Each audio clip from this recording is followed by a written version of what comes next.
Hi, I'm Menaka Raman-Wilms, and you're listening to The Decibel from the Globe and Mail.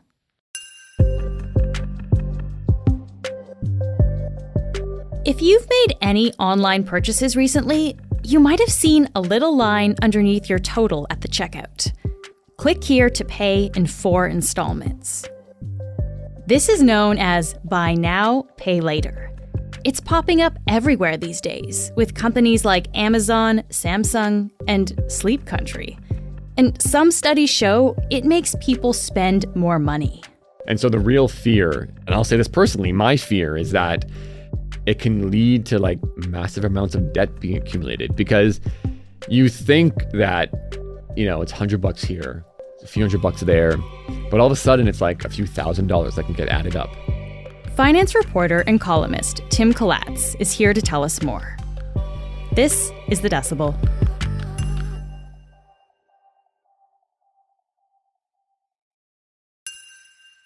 Tim, thanks so much for joining me again. Happy to be here.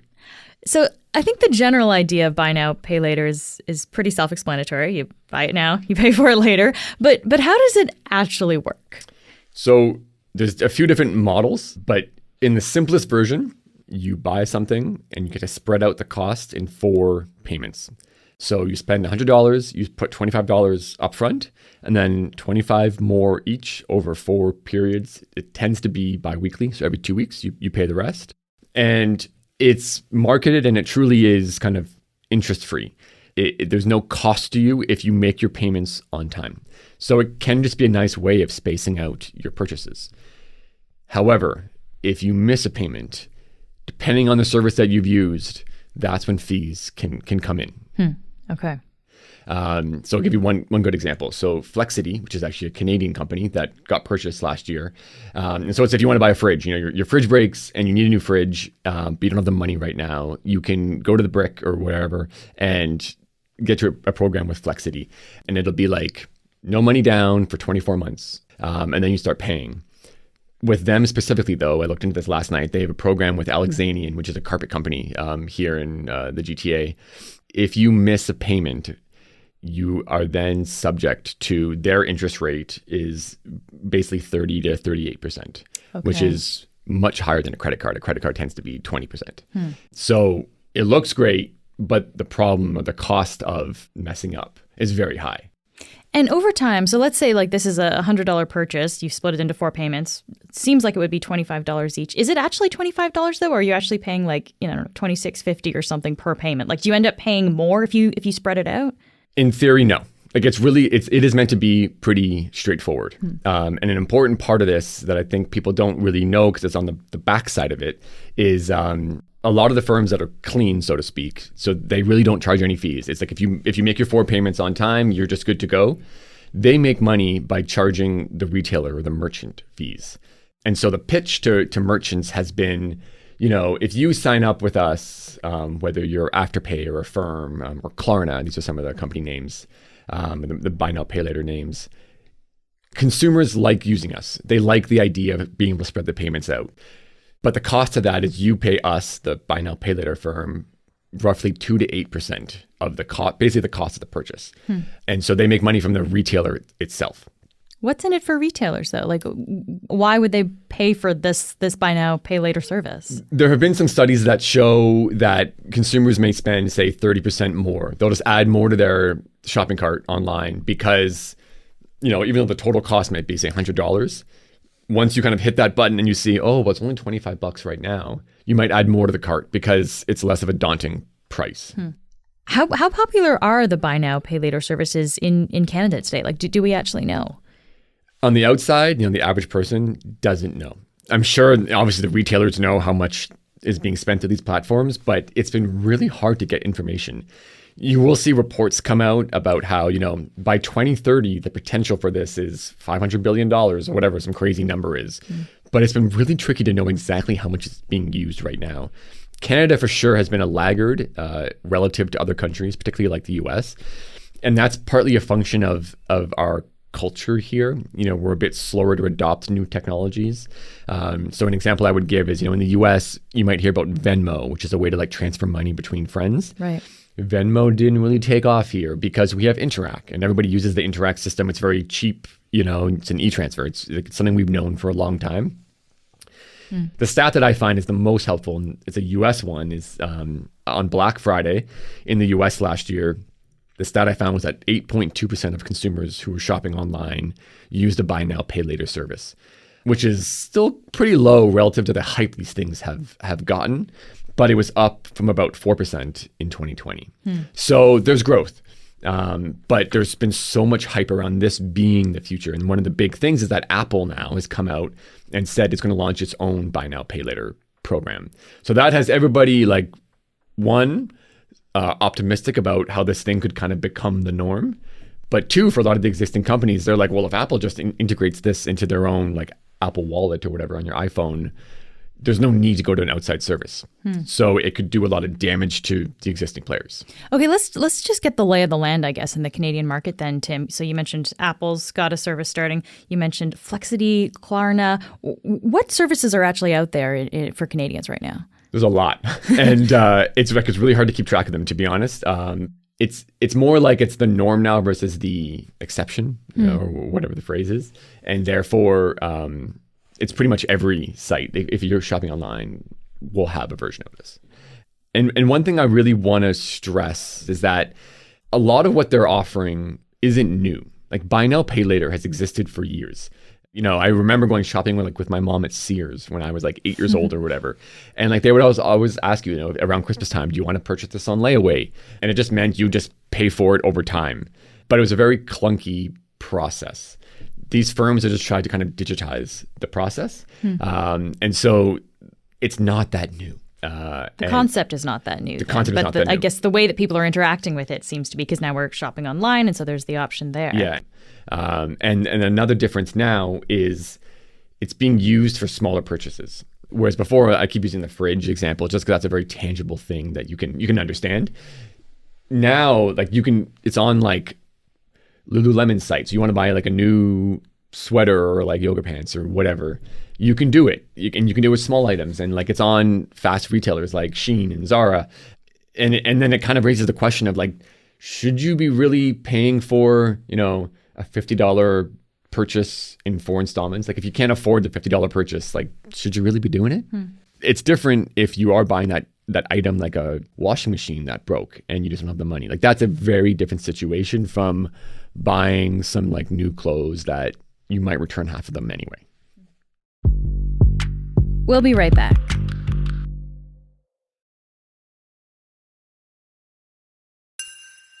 So why are these suddenly so popular now? It kind of mystifies me, to be honest. So it was kind of this gradual multi-decade move away from the sector. And then it was bam, it all came back.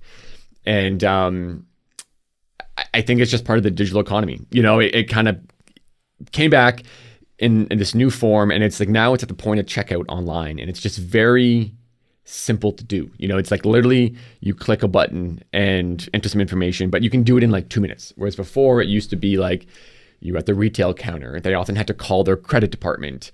You had to fill out a long form by hand on paper. And so it was 20 minutes, and now it's 2.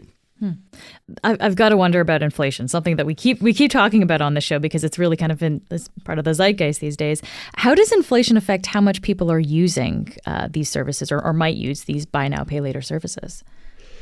From the demand side, there's 2 ways it could play out, and both will probably be true in some respect. So if prices keep going up, right, and you want to buy something that's $100 and it becomes $110, $120, that might make it more enticing to spread that payment out over 4 installments because it's just easier to digest.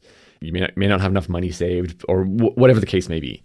But the flip side can also be true, which is that if things just start becoming too expensive, people just start shopping less.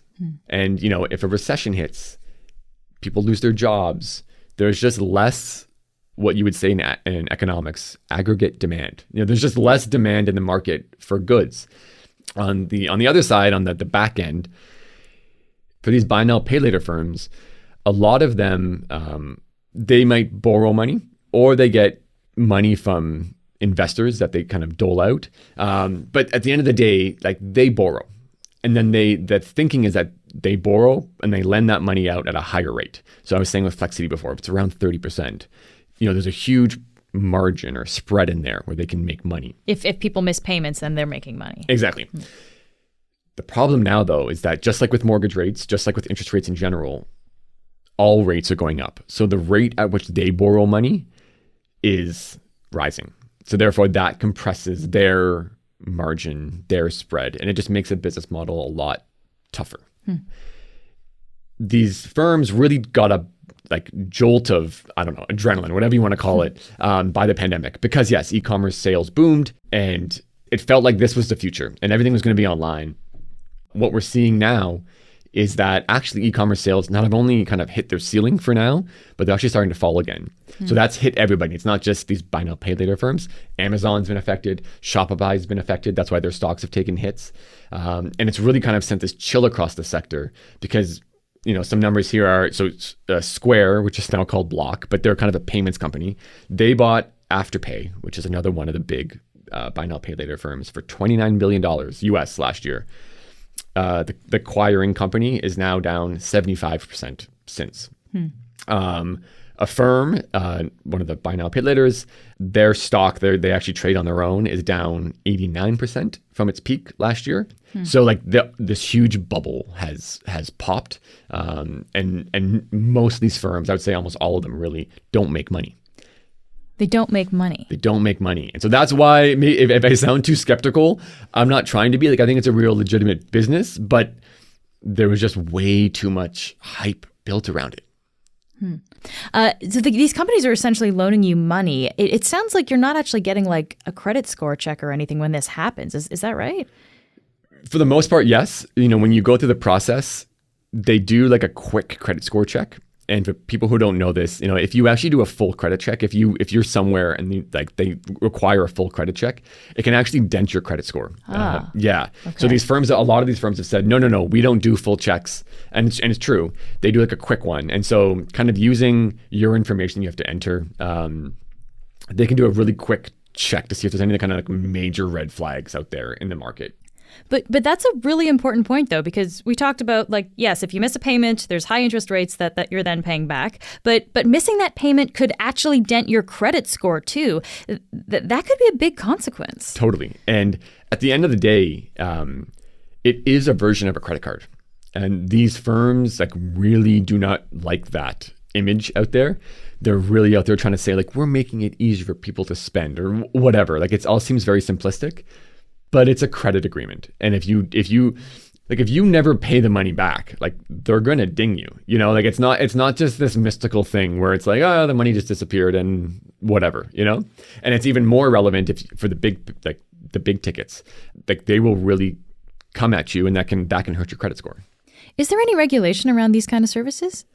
In general, yes. They are effectively, like I was saying, they're effectively like credit cards. So there are rules that apply to them, but it is not heavily monitored in the way that they're marketed, for instance. And so Canada's actually been a bit slower, I would argue, but that's also because the rate of adoption here has been a lot slower in terms of just general usage relative to, say, the US. But the UK, for one, has come out and they've been they've done some pretty good studies from the actual kind of regulatory side of things. And they found that most people, for instance, don't understand how the program works. And they don't actually know that there are fees if you miss payments.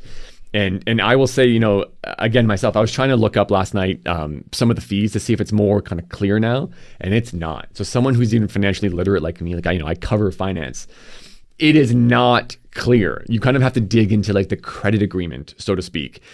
When I was talking about some of the high rates, 30% rates that people charge, it was literally a footnote at the bottom in tiny print that I found online. Okay. Yeah. I mean, this sounds like it could get really complicated. There's a lot of different moving parts here and a lot of different services to keep track of too. Could you be borrowing from two things at the same time? Is that even a possibility? Yeah. And you can have multiple credit cards at the same time. So yes, it could become quite a problem. And so the real fear, and I'll say this personally, my fear is that it can lead to massive amounts of debt being accumulated because you think that, it's $100 here, a few $100 there, but all of a sudden it's like a few $1,000s that can get added up. And then if you're not paying it, you're paying interest on that, et cetera. So it's, at the end of the day, it's just classic financial, the classic financial system. And they're marketing it as if it's different. Yeah. I guess the question that I'm left with here is this something that's going to be sticking around, or is this maybe kind of a fleeting fad that might not last that long? My gut tells me it's for sure sticking around, particularly with the likes of Apple getting into it. I do think, though, that it's going to be more of a niche type product, or it'll serve like a sizable part of the market, say 10%, 20%, but not everybody will need it. And I think there's going to be a lot of people who get dinged by it in the sense of like they were burned, I would say, because they miss payments. And they don't even mean to miss payments. They just like lose track or whatever, and then they're going to realize like, what? There was a cost to that? I didn't know that. So there's going to be some learning woes or whatever you want to call it. And one thing I would say is if you go back about a decade, 8 years ago, there was this huge push. They were called fintechs and financial technology firms. And the idea was like they were going to take over the banks. They were going to like disrupt the sector and they were going to like take down the dominant players. And none of it happened because what ended up playing out was that the banks got quite worried.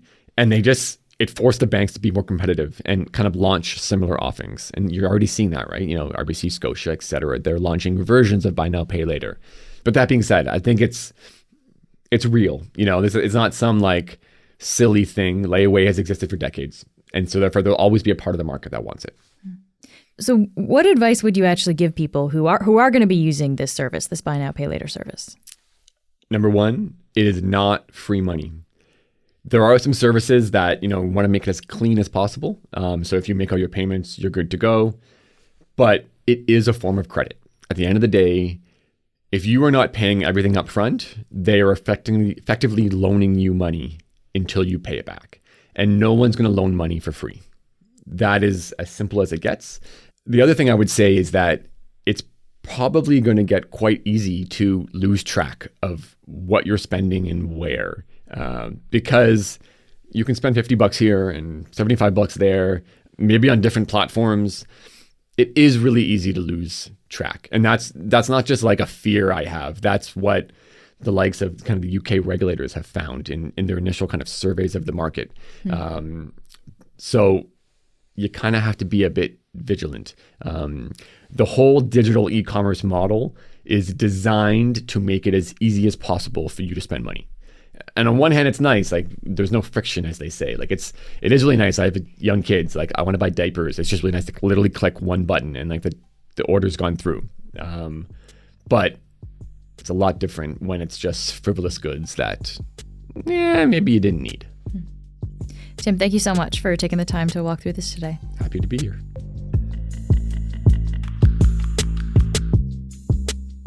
That's it for today. I'm Menaka Raman-Wilms. Our producers are Madeline White, Cheryl Sutherland, and Rachel Levy-McLaughlin. David Crosby edits the show. Kasia Mihailovich is our senior producer, and Angela Pacenza is our executive editor. Thanks so much for listening, and I'll talk to you tomorrow.